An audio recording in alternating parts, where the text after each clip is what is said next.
Hello everyone, good morning, good afternoon, welcome back to M classes में आप सभी बच्चों का स्वागत है। तो आज का बेटा आपका लेक्चर नंबर 3 होगा, जो मॉडल सेट यहाँ पे जैक के द्वारा जो जारी किया गया है टर्म 2 का, है ना, क्लास 11th मैथमेटिक्स। क्लियर है?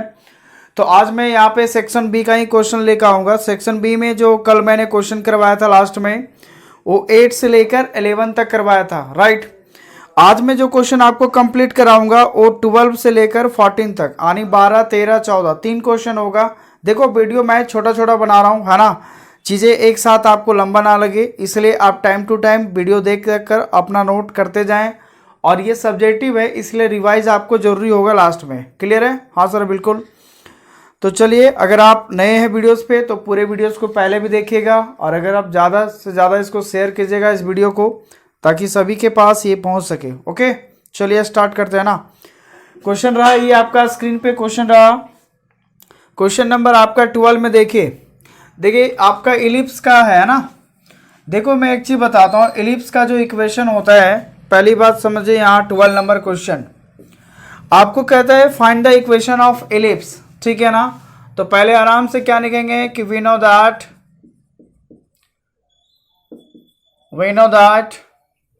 इक्वेशन ऑफ इलिप्स, हम लोग जानते हैं कि जो इलिप्स का जो इक्वेशन होते हैं बेटा, वो होते हैं x square upon a square plus y square upon b square is equal to 1। This is called ellipse of equation. अब ये दो प्रकार के चीजें होते हैं। अगर ए ग्रेटर देन है कि ए छोटा है, तो एक चीज समझो, जब कोई इक्वेशन इधर मैं बता रहा हूं, मान लो x square by a square plus y square by b square is equal to 1। Condition ये है कि ग्रेटर देन इक्वल टू क्या है? बी, यानी ए का वैल्यू बड़ा होना चाहिए बी से। तो इसका जो फिगर राउंड करते हैं, और वो भी एक्स के नीचे वाला बड़ा है ना, तो एक्स की तरफ ज्यादा जाएगा, ठीक है। और इसके अंदर दो फोकस होते हैं, जिसमें एक F1 मानते हैं और एक क्या मानते हैं? F2, जिसको हम लोग जनरल C, 0 और -C, 0, ये दो फोकस होते हैं। और यही C का जो मान होता है वो AE होता है, यानी फोकस का दूसरा AE, 0 भी बोल सकते हैं। क्लियर है? दो फोकस होते हैं, प्लस माइनस AE, 0। अब यहाँ पे क्या होता है, ये जो आपका एक्स एक्सिस को कट कर रहा है, इसको वर्टेक्स पढ़ते हैं। क्या पढ़ते हैं इसको? वर्टेक्स। तो वर्टेक्स यहाँ पे कितना हो जाएगा? A, 0, और यहाँ हो जाएगा -A, 0। तो ये इलिप्स का बेसिक मैंने बताया कि फोकस कहाँ पे लाई करता है और वर्टेक्स किसको बोलते हैं। तो सर ये भी तो कट कर रहा है, बिल्कुल कट कर रहा है। तो अगला जो इक्वेशन होगा, सपोज करो अगर यही कंडीशन होता, यानी पहला फिगर मैंने बनाया जब a ग्रेटर देन क्या होगा? b। अगर यही a लेस देन b, जब आपका b का मान बड़ा होता, तो इसका जो फिगर मैं राउंड करता ना, कुछ ऐसा होता, ये y के अलॉन्ग चलता, यहाँ पे x के अलॉन्ग है और यहाँ पे y के अलॉन्ग है। फोकस अब y एक्सिस पे लाई करेगा, और वर्टेक्स भी आपका ये रहेगा 0, b और 0, -b। तो इस तरह से ये इलिप्स का दो स्टैंडर्ड इक्वेशन होते हैं। एक मेजर एक्सिस x के लॉन्ग होते हैं, और एक माइनर एक्सिस, और दूसरा मेजर एक्सिस y के लॉन्ग होते हैं। क्लियर है? तो जो आपका वैल्यू बड़ा होगा, अगर x के नीचे वाला वैल्यू बड़ा है b से, तो x के अकॉर्डिंग फोकस लाई करेगा, और अगर यहाँ पे a से बड़ा b है y के लॉन्ग, तो फोकस जो होगा वो b पे लाई करेगा। ये इलिप्स में पढ़ाया गया था। क्लियर है? अब सवाल ये आता है कि हमारा ये इक्वेशन है, हमें इक्वेशन फाइंड करना है। मैंने तो जनरल इक्वेशन का इलिप्स लिख दिया। अब देखिए आपका क्वेश्चन में क्या दिया हुआ है। क्वेश्चन में लिखा हुआ बेटा आपका find the equation of ellipse who is the vertices. देखो अब नाउ गिवन आपका वर्टेक्स दिया हुआ है। वर्टेक्स क्या दिया हुआ है? +6, 0, इसको मान लेते हैं 1, है ना। और दूसरा दिया हुआ है फोकस। फोकस आपका दिया हुआ है +-4, 0। एफ से फोसी होगी आपका, फोकस को ही फोसी बोलते हैं, क्योंकि इसमें प्लूरल वर्ड है, दो ठो फोकस है ना, इसलिए फोसी। तो फोसी आपका दिया हुआ है +-4, 0, और वर्टेक्स दिया हुआ है +-6, 0। ये बता सकते हैं कि जो फोकस ही तय करेगा कि किस पे लाई कर रहा है। तो ये बताओ, एक्स कोऑर्डिनेट है, वाई कोऑर्डिनेट क्या है? 0, एक्स कोऑर्डिनेट कितना है? 4, यानी पक्का फोकस एक्स एक्सिस पे लाई करता होगा। क्लियर है। तो इसी से आपको आइडिया लगाना है कि फोकस कहाँ पे होगा, एक्स एक्सिस पे होगा कि वाई एक्सिस पे होगा। तो ये सिंपल है, वाई 0 है तो जाहिर सी बात है एक्स एक्सिस पे होगा। अगर कल को यही रहता 0 ±4 तो फोकस किस पे होता, वाई एक्सिस पे होता। क्या ये बात समझ में आ रहा है कि फोकस कहाँ पे लाई करेगा? तो सिंपल, y का मान में है तो y पे, और अगर x का मान में है तो x पे लाई करेगा। आई होप कि ये चीजें आपको क्लियर हो गया होगा। चलिए अब आते हैं जो इसी के दिए हुए अकॉर्डिंग के काम करते हैं। ये वर्टेक्स का मतलब होता है a, तो प्लस माइनस a लिखा हुआ है, वर्टेक्स क्या हो गया प्लस माइनस a, 0, फोकस क्या हो गया प्लस माइनस c, 0। ठीक है, तो यहां से समझिए, यानी a का वैल्यू कितना हो गया 6 और c का वैल्यू कितना हो गया 4। यही c का वैल्यू 4 होगा और a का वैल्यू 6 होगा। कोई यहाँ पे a ही बराबर भी 4 लिख सकते हैं, बट यहाँ सिंपल तरीके से बना दे रहा हूं। ठीक है, अब यहां समझिए कि हमको a और b की आवश्यकता है, ना कि c का।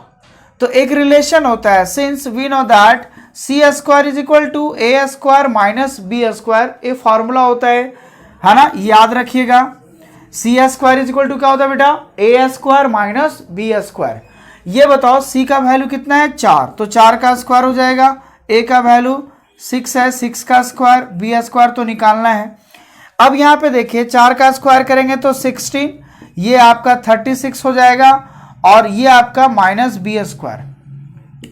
यहां से जब सॉल्व करेंगे तो ये हो जाएगा b² इधर आएगा प्लस में और 36 में इधर 16 जाएगा, यानी 36 माइनस 16, b² का वैल्यू कितना मिल गया आपका 20। हमें b² की डायरेक्ट आवश्यकता है, इसलिए इसको रूट तोड़ने का आवश्यकता नहीं है। तो इसका मतलब ये हुआ 10 कि अगर a का मान कितना था 6, तो a² कितना निकल जाएगा 36 एंड b² कितना निकल गया 20।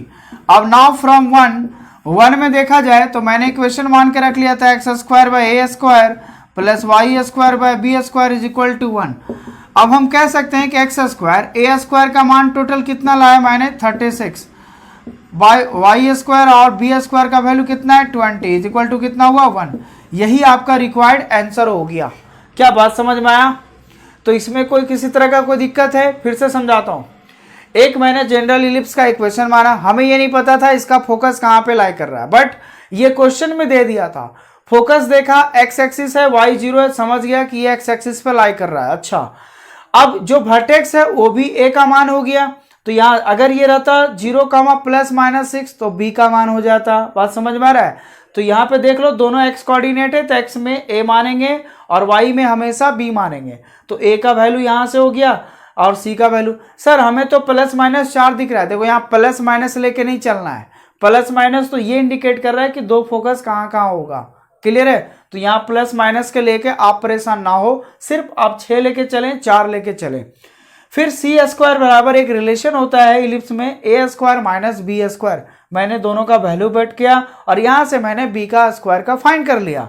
क्योंकि हमें a² और b² की आवश्यकता था, तो a तो वैल्यू दिया था तो a² तो इसका आसानी से निकल जाएगा, बट b नहीं था ना, तो फिर मैंने यहां से b² निकाल दिया, है ना। और इन दोनों का वैल्यू मैंने इक्वेशन नंबर 1 में पुट कर दिया, तो हमारा रिक्वायर्ड आपका इलिप्स का इक्वेशन फाइंड आउट हो गया। क्लियर है? तो आई होप कि ये चीजें आपको क्लियर हो गया होगा, है ना। अब देखते हैं नेक्स्ट क्वेश्चन। चलिए अब आइए क्वेश्चन नंबर 13। क्वेश्चन नंबर 13 में क्या है आपका, देखो क्वेश्चन नंबर 13 में 3 ठो पॉइंट दिया हुआ है, इसको शो करना है कि ये आइसोलेस ट्राइंगल होंगे। अब आइसोलेस ट्राइंगल समझते हो, समद्विबाहु त्रिभुज। मतलब समद्विबाहु मतलब एक ऐसा त्रिभुज जिसमें दो साइड आपका बराबर होनी चाहिए, दो भुजाएं हमेशा इक्वल होनी चाहिए। जैसे मैं कह रहा हूं कि एक ट्राइंगल है ABC और ये आइसोलेस ट्राइंगल तब होगा जब कोई भी, जैसे मैंने कहा, या तो AB बराबर BC हो जाए, ठीक है, या ऐसा हो सकता है कि AB बराबर AC हो जाए, या फिर ऐसा हो सकता है कि BC बराबर AC हो जाए। बात समझ में आ रहा है? कोई भी दो साइड इक्वल हो सकते हैं यहाँ पे, तो उस टाइप के ट्राइंगल को हम लोग आइसोलेस ट्राइंगल कहते हैं, एक समद्विबाहु त्रिभुज कहा जाता है। समद्विबाहु, द्वि मतलब दो हो गया और सम, यानी समद्विबाहु का मतलब एक ऐसा त्रिभुज जिसमें दो भुजाएं आपस बराबर हो। अब हमें दिखाना है, ये 3D में दिया हुआ है क्योंकि 3 पॉइंट दिया हुआ है, तो गिवन पॉइंट्स जैसे लिख रहा हूं वैसे आप एग्जाम में लिखिएगा, 3 नंबर मिल जाएगा। एक पॉइंट्स में मान लेता हूं ए का 0, 7, -10, बी का मान लेता हूं यहां पे 1, 6, -6, सी का मान लेता हूं यहां पे 4, 9, -6। ये सपोज करो कि इस ट्राइंगल का मैंने 3 पॉइंट मान लिया, ए का वैल्यू, बी का वैल्यू, सी का वैल्यू। अब हमें इसे आइसोलेस ट्राइंगल सिखाना है। एक चीज बताता हूं, 3D में जब आपका दो कोऑर्डिनेट पता हो, सपोज करो x1 y1 z1 और x2 y2 z2, ठीक है, तो जिस तरह से दो पॉइंट का डिस्टेंस का फॉर्मूला लगाते हैं ना, सेम एज उसी तरह से 3D में भी सेम लगाएंगे। यानी अगर इसका AB का डिस्टेंस निकालना हो तो √अंडर x1 माइनस x2 का whole square, y1 minus y2 का whole square, z1 minus z2 का होल स्क्वायर, सेम में इसी तरह लगाएंगे जैसे 2D में हम लोग लगाते हैं, राइट। तो जिस तरह से आप 2D में लगाते हैं ना, सेम एज यूज करेंगे हम लोग 3D में भी, सिर्फ आपका z1 माइनस z2 एक इंक्रीज कर जाएगा, एक बढ़ जाएगा, ठीक है। हाँ सर, यहां तक प्रॉपर। अब इसी बात को हम यहाँ पे क्या करते हैं, सपोज करो, क्योंकि हमें दो ही तो साइड दिखाना है ना, अब हम यहाँ पे AB निकालेंगे, BC निकालेंगे, AC, दो ठो बराबर आया, कह देंगे ABCR हमारा आइसोलेस ट्रायंगल था। चलिए फटाफट पहले AB निकालते हैं। AB का डिस्टेंस फार्मूला इस्तेमाल करते हैं, तो देखो AB जब इस्तेमाल करेंगे तो 0 - 1, है ना, मैंने फार्मूला यहाँ पे लिख दिया है, x1 माइनस x2 का whole square plus y1 minus y2 तो 7 - 6 का होल स्क्वायर प्लस यहाँ पे -10 - 6 का होल स्क्वायर और बाई रूट। यहाँ बताइए क्या आएगा, -0 - 1 -1 का स्क्वायर करेंगे तो 1, 7 में 6 गया तो 1 का स्क्वायर करेंगे तो 1। यहाँ पे देखो माइनस माइनस कितना होगा बेटा, प्लस, तो -10 में +6 जाएगा तो -4 और -4 का स्क्वायर करेंगे तो हो जाएगा 16। क्लियर है? थोड़ा सा आप आराम से रूम में बैठ के ये चीजें स्टडी कीजिएगा, क्लियर हो जाएगा। क्लियर? अब यहाँ पे समझिए, ये देखिए 16, एक 17 और एक 18, यानी कितना आ गया आपका AB का जो आया वो आ गया √18। ठीक है, चलिए अब निकालते हैं अगला BC निकालेंगे तो क्या होगा √100, फिर वही बात x1 माइनस x2, अब ये हमारा x1 y1 z1 हो जाएगा और ये हमारा x2 y2 z2 हो जाएगा, तो ये ला इसमें घटाओ, 1 - 4 का होल स्क्वायर, 6 - 9 का होल स्क्वायर और यहाँ पे -6 - 6 का होल स्क्वायर हो जाएगा। ठीक, अब यहाँ बताइए क्या बचता है, देखो 1 में 4 जाएगा, -3 का स्क्वायर करेंगे तो 9, आपका 9 में 6 जाएगा तो -3 और -3 का स्क्वायर करेंगे फिर से 9 आएगा और प्लस, देखो ये माइनस माइनस क्या होगा प्लस, और प्लस माइनस में अंदर क्या होगा 0 और 0 का स्क्वायर करेंगे तो क्या होगा बेटा आपका 0। लो 9 क्या हो गया 18, मुबारक हो भाई, ये तो दोनों सेम आ गया। क्या यहाँ पे AC निकालने की जरूरत है? सिर्फ हमें ये देखना था कि तीनों साइड निकालते तो दो साइड इक्वल लाना था। क्या ऑलरेडी मैंने ऐसा ही लिया जो दोनों साइड क्या हो गए इक्वल आ गए, तो तीसरा साइड निकालने की आवश्यकता नहीं है। तो लास्ट में क्या लिखेंगे, सो दस AB बराबर हो गया BC। सो हम कह सकते हैं कि A, B and C are isosceles triangle. तो आइसोलेस ट्राइंगल है ना, आप देख सकते हैं स्क्रीन पे क्वेश्चन लिखा हुआ है। तो इस तरह से आपको आइसोलेस ट्राइंगल दिखाना था। आई होप कि ये चीजें आपको क्लियर हो गया, ये बहुत बेसिक क्वेश्चन था। तो इस तरह से कभी राइट एंगल ट्राइंगल आ सकता है, कभी इक्विलैटरल ट्राइंगल आ सकता है ना। तो एक चीज मैं और बता सकता हूं। अब समझो ये तो हो गया हमारा, अब चीजें यहां तक कोई दिक्कत है? कोई दिक्कत नहीं है ना। अब आइए जो अगला क्वेश्चन मतलब क्या पूछ सकता है, अगर ये आप चूंकि ये ट्राइंगल से उठाया है तो मैं पूरा ट्राइंगल डिस्कस कर देता हूं, ठीक है, ताकि इस तरह का जितने भी सवाल आए आपसे बननी चाहिए। ओके, हाँ सर बिल्कुल, चूंकि नाम ही है AM क्लासेस में पूरे डिटेल के साथ दिया जाता है, ये बात छिपाने वाली बात नहीं है ना। अब सोचो इस ट्राइंगल में मैंने कहा दो साइड इक्वल होंगे तो वो आइसोलेस ट्राइंगल होगा। अगर मैं कहता कि इक्विलैटरल ट्राइंगल क्या होगा, इक्विलैटरल ट्राइंगल क्या होगा, है ना, इक्विलैटरल। अब इक्विलैटरल का नाम है कि हर एक भुजाएं समान होना चाहिए, मतलब यहाँ पे ए बी बराबर होना चाहिए, बी सी बराबर होना चाहिए ए सी। अगर इसको हमें इक्विलैटरल दिखाना होता तो ये तीनों निकालना गए और तीनों क्या होना चाहिए, इक्वल होना चाहिए, तो उसको बोलते हैं इक्विलैटरल ट्राइंगल। तो किसी ट्राइंगल का वर्टिसेस दिया रहेगा और अगर उसको इक्विलैटरल दिखाना रहेगा तो सभी साइड निकाल देना, तीनों बराबर आएगा तो कहेंगे उसको इक्विलैटरल ट्राइंगल। क्लियर है? अच्छा, तो एक हुआ आइसोलेस, दूसरा हो गया इक्विलैटरल, और तीसरी बात हो जाएगा आपका एक राइट एंगल ट्राइंगल दिखाने को आएगा अक्सर। क्या आएगा बेटा आपका?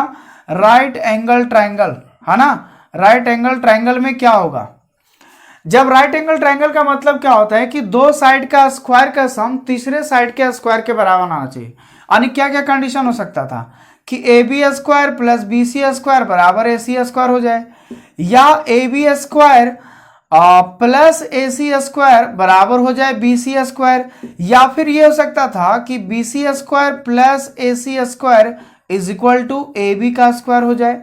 इन तीनों में से अगर कोई भी कंडीशन फुलफिल होता तो हमारा वह राइट एंगल ट्राइंगल कहलाता। तो तीनों चीज़ों मैंने बताया, आइसोलेस ट्राइंगल, इक्विलैटरल ट्राइंगल और राइट एंगल ट्राइंगल। बात समझ में आया? तो इस तरह का जब भी पॉइंट दिया रहेगा तो इन तीनों में से कोई एक क्वेश्चन होगा, चाहे वो आइसोलेस दिखाना हो या फिर इक्विलैटरल दिखाना हो या फिर राइट एंगल ट्राइंगल दिखाना हो। मैंने हर एक कंडीशन को आपको बता दिया। अब चाहे कोई भी क्वेश्चन पूछे आपका बनना ही बनना है, ये 100% है। अगर वीडियो लग रहा है तो अभी तुरंत लाइक ठोको और जल्दी शेयर करो। क्लियर है? तब तक नेक्स्ट क्वेश्चन लेके आते हैं, तब तक आप ये स्क्रीनशॉट ले लीजिए। देखिए नेक्स्ट क्वेश्चन क्या है, लास्ट क्वेश्चन है ना, उसके बाद नेक्स्ट पार्ट में लेके आएंगे। कहता है 2 cards are drawn at random from a pack of 52 cards. पहले मैं आपको कार्ड्स के बारे में बताता हूँ। देख लो यहाँ पे टोटल कार्ड्स कितने होते हैं, 52। 52 कार्ड दो प्रकार का होता है, एक रेड कार्ड होता है और दूसरा ब्लैक कार्ड होता है। रेड कार्ड का बात करें तो 26 और ब्लैक का भी बात करें तो 26। 26 और 26 कितना हो गया आपका 52 हो गया। ठीक है, कार्ड कितने प्रकार के होते हैं, दो प्रकार का, एक रेड होता है एक ब्लैक होता है। रेड भी 26 ब्लैक भी 26। यहां तो कोई दिक्कत नहीं। अब रेड कार्ड भी दो प्रकार का होता है ना। एक हर्ट होता है जो 13 होता है, डायमंड भी कितना होता है 13। फिर ब्लैक भी दो प्रकार का होता है, एक क्लब होता है वो भी 13 कार्ड होता है और स्पेड होता है वो भी 13 कार्ड होता है। देखो 52 कार्ड दो टाइप का होता है, एक रेड कार्ड में और ब्लैक कार्ड में। फिर रेड कार्ड भी दो प्रकार के होते हैं, ब्लैक कार्ड भी दो प्रकार के होते हैं और प्रत्येक कार्ड 13 का होता है, इसलिए 13 चौक कितना हो गया 52। क्लियर हुआ? बोलो यस या नो? यस सर, बिल्कुल। अब इसमें समझो जो लास्ट का जो चित्र होता था, अगर देखा होगा कार्ड के बारे में, तो जिसको बोलते हैं फेस कार्ड। फेस कार्ड में मतलब नाम ही है फेस, आने उसमें चित्र होनी चाहिए। तो एक राजा होता है एक रानी होता है। अब चूंकि राजा रानी है तो गुलाम होना तो जरूरी है ना, नौकर नहीं रहेगा तो कैसे राजा रानी रहेगा, जिसको जोकर बोला जाता है ना, जैक। तो फेस कार्ड में क्या होता है कि एक किंग होता है, ठीक, एक क्वीन होता है और एक हमारा जोकर होता है, जिसको हम लोग जैसे डिनोट करते हैं, यानी किंग को के से, क्वीन को क्यू से और ये जोकर हो गया। और ये सभी में होता है, हार्ट में भी होता है, डायमंड में भी होता है और क्लब में भी होता है और स्पेड में भी होता है। यानी 3 कार्ड तीनों का होता है, 3 ठो हार्ट में, 3 ठो डायमंड, 3 क्लब और 3 स्पेड। क्लियर यहाँ तक? मैं समझो ये कितने क्वेश्चन, इसमें 4-5 क्वेश्चन कराने वाला हूँ क्लियरिटी, इसलिए ध्यान से सुनो। सिर्फ क्वेश्चन आंसर कराना दूसरे यूट्यूबर जैसा यहाँ पे नहीं होता है। मैं ऐसा क्वेश्चन बताऊंगा जो इससे रिलेटेड जितने भी क्वेश्चंस होंगे वो आपका बनना चाहिए, क्योंकि थ्योरी पेपर है, लिखना पड़ेगा आपको। बात समझ में आ रहा है? तो इस बात को समझिए। अब देखो ये जितने होते हैं इसको फेस कार्ड कहते हैं। क्या बोलते हैं बेटा इसको? Face card. Face card total कितना हो गया, तो 3 इसका, 3 इसका, 3 इसका, 3 इसका, टोटल कितना हो गया बेटा आपका 12 कार्ड। यानी टोटल फेस कार्ड कितने होते हैं, 12 कार्ड होते हैं। ठीक, अब हमारा क्वेश्चन क्वीन पे जाके अटक रहा है। इस क्वेश्चन का अगर बात करें तो क्वीन पे हमारा काम करना है। इसी तरह क्वीन की जगह अगर किंग रहता तो वही काम होता, जोकर की जगह भी रहता तो वही काम होता, है ना। तो समझो अब क्या कहते हैं। अब चलिए आते हैं क्वेश्चन पे। यहाँ आई होप कि यहाँ तक तो समझ में आ गया होगा। ठीक, बिल्कुल। तो क्वीन भी 2 ठो रेड हो जाएगा और क्वीन 2 ठो ब्लैक हो जाएगा। सभी जितने भी होते हैं 2 ठो रेड और 2 ठो ब्लैक होगा। क्लियर है? अच्छा सर, बिल्कुल क्लियर हो रहा है। अब यहाँ पे हम लोग क्या करते हैं, किसी भी प्रोबेबिलिटी क्वेश्चन बनाने के लिए टोटल सैंपल स्पेस की आवश्यकता होता है, यानी कुल परीक्षणों की, यानी कुल संभव परिणामों की संख्या। तो यहाँ पे बताइए, जब हम इसका NS निकालेंगे, यानी total number of sample space, तो टोटल जब निकालेंगे तो आपको देखो कितना निकालना है। 2 cards are drawn at random. 52 पत्ता में से 2 कार्ड हमेशा बिना देखे हुए उससे निकाला जाता है। तो उसको हम लोग यहाँ पे कैसे लिखते हैं, 50 यहाँ पे 52C2। देखो एक चीज बताता हूँ, ये कॉम्बिनेशन का फार्मूला है, यानी 52 कार्ड में कितना निकाला जाता है, 2 कार्ड। कोई चीजें अगर किसी चीज से सिलेक्ट कर रहे हो तो उसको कॉम्बिनेशन में फार्मूला होता है ना। तो इसका फार्मूला याद होनी चाहिए। NCR का फार्मूला होता है factorial N, factorial R, factorial N minus R। ये फार्मूला होता है कॉम्बिनेशन का। इसका मतलब ये होता है ना कि n कोई डिफरेंट ऑब्जेक्ट्स होंगे, n मतलब अलग अलग कर संख्याएं होंगे, जिससे कुछ नंबर उससे सेलेक्ट करके निकाला जाता होगा। जैसे सपोज करो कि एक क्लास में 20 विद्यार्थी बैठे हैं, 20 स्टूडेंट हैं, उसमें हमें 5 स्टूडेंट को सिलेक्ट करना है। तो 20 में से ना 5 को सिलेक्ट करना है, तो उसको लिखेंगे कैसे, तो BC5 ऐसे लिखेंगे। बात समझ में आ रहा है? तो जितना पूरा है और उतना में कितना आपको सिलेक्ट करना है, वो चीजें ऐसे हम लोग दर्शाते हैं। क्लियर हुआ इस बात को? बिल्कुल, ये कॉम्बिनेशन का चैप्टर है ना। चलो, तो जब इसका total number of sample space निकालेंगे तो 52 कार्ड में कितना निकाला जाता है, 2 कार्ड निकाला जाता है। अब हम लोग क्या करते हैं, इसको सॉल्व करके देख लेते हैं। फॉर्मूला सामने है, factorial 52 factorial 2 factorial 52 minus 2। Solve करेंगे तो आपका फैक्टोरियल 52, 2 का फैक्टोरियल 2 गुने 1, और 52 में 2 जाएगा तो कितना बचेगा आपका, फैक्टोरियल आपका 50 बचेगा। इस 52 को तोड़ता हूँ, 52 51, क्यों ना हम 50 में ही फैक्टोरियल लगा देते हैं। 2 पहले से फैक्टोरियल 50, ये कट जाएगा, यहाँ हो जाएगा आपका कितना, 26 दूना 52। अब इसको गुना करो 26 को और 51 को। तो देखो जब हम इसका गुना करेंगे आपका 51 और 26 को 6 30 हो जाएगा, और यहाँ 2 52, यहाँ पे हो गया, नहीं सॉरी, यहाँ 2 कम 2 5 दूना 10 हो जाएगा, 6 यहाँ 2 3 1, यानी कितना आ गया इसका आपका 13 26। ठीक है, यानी NS का मान कितना आ गया आपका 13 26। टोटल सैंपल स्पेस मैंने निकाल के रख लिया। सिर्फ मैंने एक लाइन पढ़ा कि 52 कार्ड में से 2 कार्ड एट रैंडम निकाला जाता है, तो उसका सैंपल स्पेस ये होगा। क्लियर? बिल्कुल। अब आगे आइए, हमें find the probability that both the cards are of red colour और दे आर क्वीन। अब क्या कहते हैं, हमें उसकी प्रोबेबिलिटी ज्ञात करना है। अब ध्यान से सुनो, मैं यहां पे क्वेश्चन मार्क लगा रहा हूं। हमें उसका प्रोबेबिलिटी फाइंड करना है जो बोथ कार्ड्स आपका क्या हो, रेड कलर हो, है ना, रेड कलर, और क्या है, देखो ये और पे जवाब देना, और दे आर क्वीन, और क्या हो साथ में, क्वीन हो। ठीक है, अब देखो इतना का मतलब क्या होगा, अगर मैं यहां पे इवेंट मानूंगा तो देखो क्या क्या चीजें होगा। क्वीन का अगर मान लो इवन इवेंट E2 मान लेते हैं, और रेड कलर का E2 मान लेते हो, तो ये हो जाएगा। और का मतलब होता है यूनियन, और का मतलब क्या होता है, यूनियन होता है। तो ये चीजें भी समझाएंगे। तो हमें इसकी प्रोबेबिलिटी फाइंड आउट करना है। ठीक, यहां तो कोई दिक्कत नहीं होनी चाहिए। ठीक है ना। अब देखो आगे आराम से सुनो, मान लेते हैं लेट कि E1 बराबर event that event that getting, मान लो इवेंट E1 बराबर इवेंट दैट गेटिंग रेड, आपका रेड कार्ड। तो बताओ रेड कार्ड क्या होगा? Getting red card. अब रेड कार्ड का निकालो, बोथ है ना, दोनों, दो ठो जो निकाल रहे हैं 26 52 में से दो निकाला जा रहा है, तो वो रेड का भी हो और क्वीन का भी हो। तो रेड कार्ड जब निकालेंगे तो क्या होगा रेड कार्ड का? तो देखो टोटल रेड कार्ड कितना होता है बताओ 26, तो हम 26 में से दो ठो सेलेक्ट करेंगे, है ना। 26 में से कितना सेलेक्ट करेंगे? 2। अब इसको हम लोग क्या करेंगे? सॉल्व। देखो एक शॉर्टकट तरीका होता है सॉल्व करने का, यहां पे समझा देता हूं।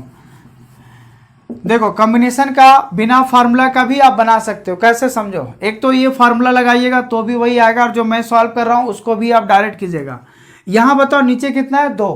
तो 26 को 2 बार डिक्रीज ऑर्डर में लिखेंगे, घटते हुए क्रम में, मतलब 26 गुने 25 लिख देंगे, और नीचे वाला का फैक्टोरियल फिर लिख देंगे 2 गुने 1, बस खत्म। इतना फार्मूला इस्तेमाल करने की जरूरत नहीं है। 26 से 2 का मतलब हुआ कि 26 को 2 बार लिखेंगे घटते क्रम में, और नीचे को भी उसको घटते क्रम में लिखेंगे। अगर 3 रहता तो 3 2 1 होता। अब इसको काटो, 13 देना कितना हो जाएगा? 26, और 13 और 5 25 को गुना करेंगे तो कितना हो गया E1 का घटना? तो यहाँ पे देख लेते हैं, 13 पचे 65 का 5 हाथ में 6, 13 दूना 26 और 6, तो 26 और 6 4 30 और 2 32, कितना आ गया? 325। यानी E1 इवेंट कितना होगा? 325 होगा। किसका? रेड कार्ड से अगर 2 कार्ड निकाला जा रहा है तब। ठीक है। अच्छा दूसरा मान लेता हूं E2 इवेंट, यानी सेम इसी तरह मान लेना है इवेंट दैट गेटिंग क्वीन, है ना। तो क्वीन टोटल कितना है? अभी 4 है। ठीक है। गेटिंग क्वीन कार्ड, तो ये देखो क्वीन कार्ड निकालेंगे तो कितना होगा? टोटल क्वीन कितना है? 1 2 3 4, है ना। तो 4 में से कितना निकालना है? 2 ही कार्ड तो निकालना है हमेशा, तो यहाँ 4C2 लिखेंगे। अब इसको सॉल्व करेंगे तो 4 को 2 डिक्रीज में लिखो, 4 3 हो जाएगा, 2 1, 2 दूना 4, यानी कितना आ गया बेटा आपका? 6। ठीक है। तो E2 कितना आ गया? 6 आ गया। अब हमें इसका ऐसा निकालना है जो दोनों हो, है ना, बोथ होना चाहिए। क्वेश्चन में फिर से समझो, क्वेश्चन में जो लिखा हुआ है आपका वो लिखा है कि बोथ दोनों हो, है ना। Find the probability that both cards are of red colour और क्वीन। तो जो दोनों हो, रेड का भी हो और कलर का भी, उसकी प्रोबेबिलिटी। तो पहले हम ये देख लेते हैं। अब निकालते हैं इसका E1 इंटरसेक्शन E2। इसका मतलब ये हुआ कि जिसमें दोनों हो, यानी रेड कार्ड का ही क्वीन हो। जैसे क्वीन यहाँ कितना हुआ? टोटल 4 हुआ ना, तो हमें रेड कार्ड का सिर्फ क्वीन देखना है। तो रेड कार्ड का क्वीन कौन होगा? ये ला होगा। अब इसमें कितना क्वीन है? 2 क्वीन है ना। तो यहाँ पे क्या लिखेंगे? E1 E2 का जो होगा वो 2 क्वीन, यानी 2 ठो रेड कलर से 2 ही ठो आपको क्या निकालना है? Queen.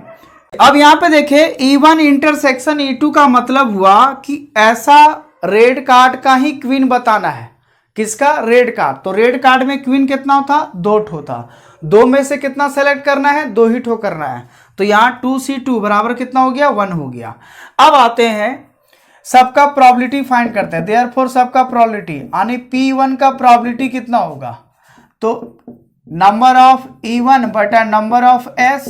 Number of E1 total कितना आया? 325। ठीक है। कितना आया आपका? 325। ठीक है। और नंबर ऑफ S कितना लाया? 13 26। यहां तो कोई दिक्कत नहीं। फिर PE2 का प्रोबेबिलिटी निकालो। तो PE2 का निकालेंगे तो कितना हो गया? इसी तरह 6 अपॉन कितना होगा? 13 26 AB। फिर PE1 इंटरसेक्शन E2 का निकालो। अब देखो इसका निकालेंगे तो क्या होगा? इसका टोटल कितना आया? 1, तो इसका हो जाएगा 1 बटा 13 26। ठीक है। यहां तक कोई दिक्कत नहीं होनी चाहिए।